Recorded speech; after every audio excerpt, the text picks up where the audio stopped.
നേവിയും എയർഫോഴ്സും ഇല്ലാത്ത ഒരു രാജ്യം, അങ്ങനെ ഒരു രാജ്യം ഉണ്ടെന്ന് ചിന്തിക്കാൻ പറ്റുന്നുണ്ടോ? ഉണ്ടല്ലോ, എനിക്കറിയാം. അത് ഭൂട്ടാൻ അല്ലേ? ഭൂട്ടാന്റെ ആർമിയെ പറ്റി കേട്ടിട്ടുണ്ടോ?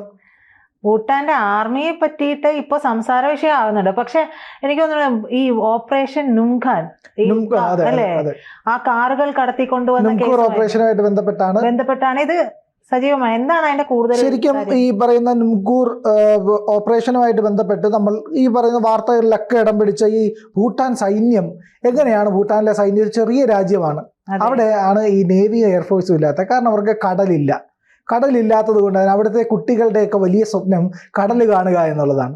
അങ്ങനെ കടൽ കാണിക്കാനായിട്ട് ഇന്ത്യയിലൂടെ വിനോദയാത്രയ്ക്കൊക്കെ അവിടുത്തെ സ്കൂളുകളിൽ നിന്ന് കുട്ടികളെയൊക്കെ കൊണ്ടുപോകാറുണ്ട്. അപ്പോൾ അവിടുത്തെ ആൾക്കാരുടെയും സ്വപ്നം അത് തന്നെയാണ്, കടൽ കാണുക സ്വപ്നം പോലെ.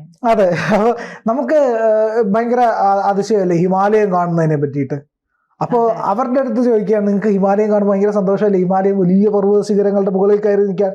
അപ്പോൾ അവർ പറയോ അത് ഞങ്ങളുടെ മലയിലല്ലേ നിൽക്കുന്നത്. അവർക്കത് പുതുമയല്ല, നമുക്ക് എന്താണോ ഇല്ലാത്തത് അത് കാണുമ്പോഴാണല്ലോ നമുക്ക് പുതുമ തോന്നുന്നത്. അപ്പോൾ അങ്ങനെയുള്ള ഭൂട്ടാൻ എന്ന് പറയുന്ന രാജ്യത്ത് നേവി ഇല്ല, അവിടെ എയർഫോഴ്സും ഇല്ല. എയർഫോഴ്സ് കാരണം ഒന്ന് വിമാനം പറന്നു പോകുമ്പോൾ തന്നെ രാജ്യം കഴിഞ്ഞു പോകും. അപ്പോൾ അതുകൊണ്ട് തന്നെ അവർക്ക് അങ്ങനെ ഒരു വലിയ വിമാനത്തിൻ്റെ ഒന്നും ആവശ്യം വരാറില്ല. ഈ പറയുന്ന യുദ്ധവിമാനങ്ങളോ വലിയ എയർഫോഴ്സോ ഒന്നുമില്ല. അവിടെ ഉള്ളത് ഒരു ആർമിയാണുള്ളത്, അതായത് റോയൽ ഭൂട്ടാൻ ആർമി. അതിപ്പോൾ രാജഭരണമുള്ള ഒരു രാജ്യമാണ് ഭൂട്ടാൻ എന്ന് പറയുന്നത്, അറിയാമല്ലോ നമുക്ക്. അപ്പോൾ ആ ഭൂട്ടാനിലെ ആർമിയുടെ ആകെ അംഗസംഖ്യ എന്ന് പറയുന്നത് 16,000 അത്രയുള്ളൂ. വളരെ ചെറിയ ഒരു ആർമിയാണ്. അപ്പോൾ അതുപോലെ നിർബന്ധിത സേവനമല്ല, സന്നദ്ധ സേവനമാണ് അവിടുത്തെ ആർമി ചെയ്യുന്നതും. അപ്പോൾ പിന്നെ ഈ ആർമിക്കകത്ത് തന്നെ ഒരു എലീറ്റ് ഫോഴ്സ് ഉണ്ട്, ഒരു elite wing, royal body guard എന്നാണ് പറയുന്നത്. റോയൽ ബോഡി ഗാർഡ് എന്ന് പറഞ്ഞു കഴിഞ്ഞാൽ അവിടുത്തെ പേര് പോലെ തന്നെ അവിടുത്തെ രാജകുടുംബത്തിൻ്റെയും രാജാവിൻ്റെയും ഒക്കെ സുരക്ഷ നോക്കുന്ന, അവിടുത്തെ സർവ്വസൈന്യാധിപൻ എന്ന് പറയുന്നത് രാജാവ് തന്നെയാണ്. രാജാവാണ് ഈ പറയുന്ന അവിടുത്തെ സൈന്യത്തിൻ്റെ സർവ്വസൈന്യാധിപനായിട്ടുള്ളതും.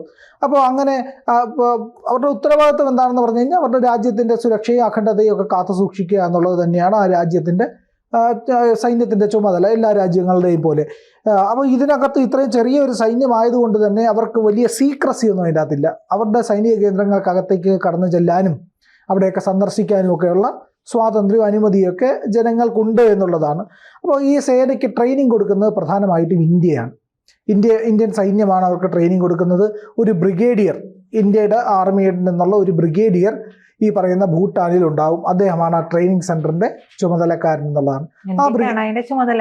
അതെ, ഇന്ത്യക്കാണ് ചുമതല. ഇന്ത്യക്കാർക്ക് അവരുടെ ഓഫീസേഴ്സിന് ഇന്ത്യൻ മിലിറ്ററി അക്കാഡമിയിൽ, നമ്മുടെ രാജ്യത്തിന്റെ മിലിറ്ററി അക്കാഡമിയിലും ഓഫീസേഴ്സ് ട്രെയിനിങ് അക്കാഡമിയിലും ഒക്കെ ട്രെയിനിങ് കൊടുക്കാറുണ്ട്. അവരുടെ IPSകാർക്കും അങ്ങനെയാണ് കേട്ടോ. അവരുടെ IPS അല്ല, നമ്മുടെ IPSന് തുല്യമായിട്ടുള്ള അവരുടെ ഉയർന്ന പോലീസ് ഉദ്യോഗസ്ഥർക്ക് നമ്മുടെ സർദാർ വല്ലഭായ് പട്ടേൽ നാഷണൽ പോലീസ് അക്കാഡമിയിൽ തന്നെയാണ് ട്രെയിനിങ് കൊടുക്കാറുള്ളത് എന്നുള്ളതാണ്. അപ്പോൾ അവർക്കും അവിടെയാണ് ട്രെയിനിങ് കൊടുക്കുന്നത്. എന്തായാലും അങ്ങനെ ട്രെയിനിങ് കൊടുക്കുന്നതിൻ്റെ ഭാഗമായിട്ട് നമ്മുടെ ബ്രിഗേഡിയർ അവിടെ ഉണ്ടല്ലോ, ഈ ബ്രിഗേഡിയർ തന്നെയാണ് അവരുടെ രാജാവിൻ്റെ സുരക്ഷാ ഉപദേഷ്ടാവും. അതായത് നമ്മുടെ അജിത് ഡോവൽ ചെയ്യുന്ന ജോലി നമ്മുടെ ഒരു മിലിറ്ററിയുടെ ബ്രിഗേഡിയറാണ് അവിടെ ചെയ്യുന്നത് എന്നുള്ളതാണ്. അങ്ങനെ ഭൂട്ടാൻ എന്ന് പറഞ്ഞു കഴിഞ്ഞാൽ വളരെ ഹാപ്പിനെസ് ഇൻഡെക്സിലൊക്കെ ഉയർന്ന രാജ്യമാണ്. നമ്മൾ കേട്ടിട്ടുണ്ടായിരിക്കും, ലോകത്തെ ഏറ്റവും സന്തോഷമുള്ള ജനത ഉള്ള ഒരു രാജ്യവും കൂടിയാണ്. അവിടെ വലിയ പ്രശ്നങ്ങളില്ല. പൂർണ്ണമായിട്ടും ഏതാണ്ട് 90% ഇന്ത്യയെ ഡിപ്പെൻഡ് ചെയ്താണ് ഈ രാജ്യം മുന്നോട്ട് പോകുന്നത് എന്നുള്ളതാണ്. അപ്പോൾ ഈ പറയുന്ന ഭൂട്ടാനിൽ പോലീസും ഉണ്ട്. ഭൂട്ടാനിലെ പോലീസ് സംവിധാനവും ഈ പറയുന്ന സൈന്യവും തമ്മിൽ അത്രയ്ക്ക് വലിയ ഒരു കോറിലേഷനൊന്നും ഇല്ല. പക്ഷേ അത് സെപ്പറേറ്റ് ആയിട്ട് തന്നെയാണ് പ്രവർത്തിക്കുന്നത്. പക്ഷേ എപ്പോഴെങ്കിലും പോലീസിൻ്റെ ഒരു ആവശ്യം വന്നാൽ അവിടേക്ക് സൈന്യം എത്തുന്ന രീതിയിലാണ് ഇവർ തമ്മിലുള്ള ഒരു ബന്ധവുമുള്ളത്. ആ രീതിയിലാണ് അതിനെ നിലനിർത്തിയിരിക്കുന്നത്. അങ്ങനെ ഭൂട്ടാൻ സൈന്യത്തിനെ ആധുനികവൽക്കരിക്കുക എന്ന് പറയുന്ന ജോലി ഇന്ത്യൻ ആർമിക്കാണുള്ളത്. ഇന്ത്യയാണ് കാലങ്ങളായി ചെയ്തുകൊണ്ടിരിക്കുന്നത്. അവർക്ക് വേണ്ട ആയുധങ്ങൾ കൊടുക്കും, പുതിയ ആയുധങ്ങൾ ഇൻട്രൊഡ്യൂസ് ചെയ്യും. പഴക്കം കൊണ്ട് പഴയതായി പോയ ആയുധങ്ങളൊക്കെ മാറ്റിയിട്ട് പുതിയ ആയുധങ്ങൾ കൊടുക്കുക, ഇത്തരം കാര്യങ്ങളൊക്കെ അവരാണ് ചെയ്യാറുള്ളത് എന്നുള്ളതാണ്. അതുപോലെ തന്നെ ഈ റോയൽ ഭൂട്ടാൻ ആർമിക്ക് ഒരുപാട് പ്രത്യേകതകളുണ്ട്. നമ്മൾ പറഞ്ഞല്ലോ, നമ്മുടെ പോലീസുകാർ നമ്മുടെ കേരളത്തിലെ പോലീസിനെ എടുത്തു കഴിഞ്ഞാൽ ഇതിൽ കൂടുതൽ വരും അല്ലേ. അത്രയും ചെറിയ ഒരു രാജ്യമാണ് എന്നുള്ളതാണ്, വളരെ കുഞ്ഞൻ രാജ്യമാണ് അവിടുത്തെ. അതുകൊണ്ട് തന്നെ അവിടുത്തെ ജനങ്ങൾ വളരെ ഹാപ്പിയാണ്. ലോകത്തിലെ ഏറ്റവും ചെറിയ സൈന്യങ്ങളിലൊന്നാണ് എന്നുള്ളതാണ് ഈ രാജ്യത്തെ പറ്റി പറയുന്നത്. അവർക്ക് ഈ നേരത്തെ പറഞ്ഞല്ലോ യുദ്ധവിമാനങ്ങളില്ല, പക്ഷെ അവിടുത്തെ റോയൽ ഭൂട്ടാൻ പോലീസ് വിങ്ങിന് ഹെലികോപ്റ്ററുകളുണ്ട്, അത്യാവശ്യ കാര്യങ്ങൾക്ക് ഉപയോഗിക്കാനും ഒക്കെ ആയിട്ട്.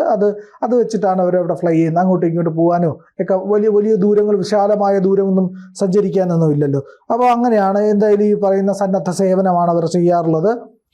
ഇന്ത്യയുമായിട്ട് ദീർഘകാലത്തെ സഹകരണവും പ്രതിരോധ മേഖലയിലൊക്കെയുള്ള വിശാലമായ കൂട്ടായ്മയൊക്കെ അവർക്കുണ്ട് എന്നുള്ളതാണ്. അങ്ങനെ ഇവരുടെ പരിശീലനമൊക്കെ പൂർത്തിയാക്കി ഇവരെ അവരുടെ നാട്ടിലേക്ക് തന്നെ തിരിച്ചയക്കാറുണ്ട്.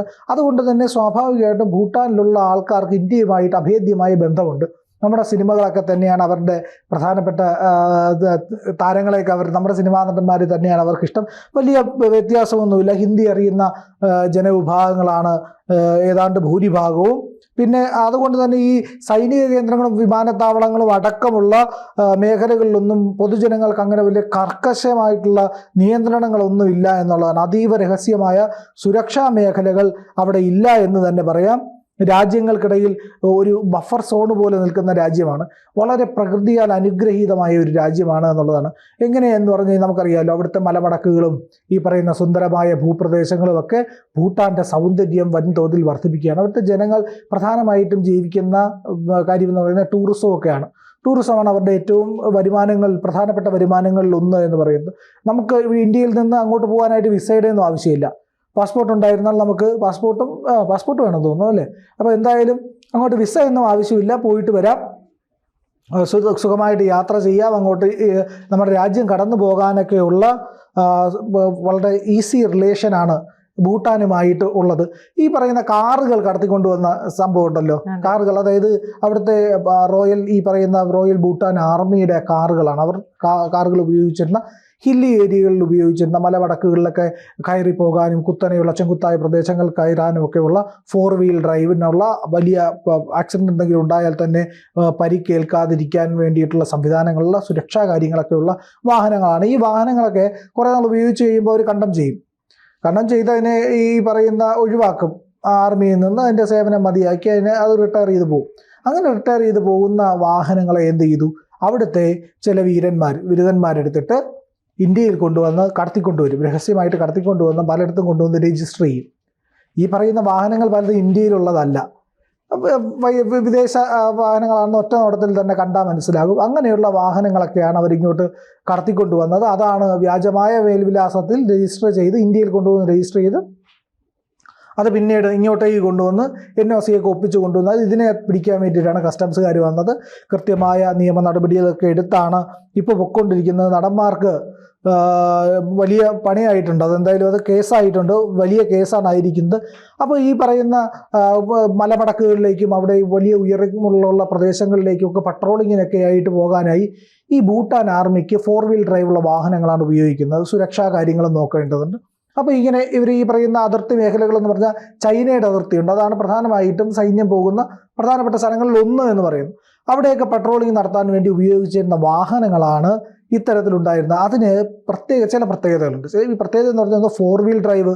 സ്വാഭാവികമായിട്ട് നമുക്ക് ഇവിടെ 4 വീൽ ഡ്രൈവിൻ്റെ വാഹനങ്ങളുണ്ട്. പക്ഷേ അവിടെയുള്ളതെന്ന് പറഞ്ഞു കഴിഞ്ഞാൽ സൈന്യത്തിന് ഉപയോഗിക്കാൻ വേണ്ടിയിട്ടുള്ള ഒരുപാട് പ്രത്യേകതകൾ ഈ വാഹനങ്ങൾക്കുണ്ടായിരിക്കും. അതിൻ്റെ ക്വാളിറ്റി കൂടുതലായിരിക്കും, ക്വാളിറ്റി ഉയർന്ന നിലവാരത്തിലുള്ളതായിരിക്കും എന്നുള്ളത്.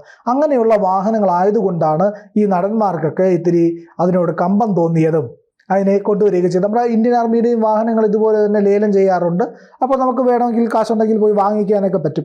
അത് നല്ല ക്വാളിറ്റിയുള്ള വാഹനങ്ങൾ, ബിൽഡ് ക്വാളിറ്റി വളരെ കൂടുതലായിരിക്കും എന്നുള്ളത്. അത്തരം വാഹനങ്ങളാണ് അവിടെ നിന്ന് ഇങ്ങോട്ട് കടത്തിക്കൊണ്ട് വന്നത്.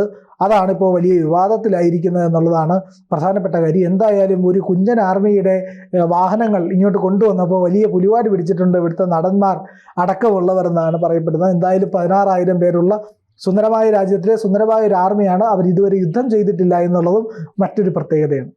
കൂടുതൽ വാർത്തകളും വിശേഷങ്ങളും നിങ്ങളിലേക്ക് എത്താൻ ABC മലയാളം സബ്സ്ക്രൈബ് ചെയ്യുക, ബെൽ ബട്ടണും അമർത്തുക.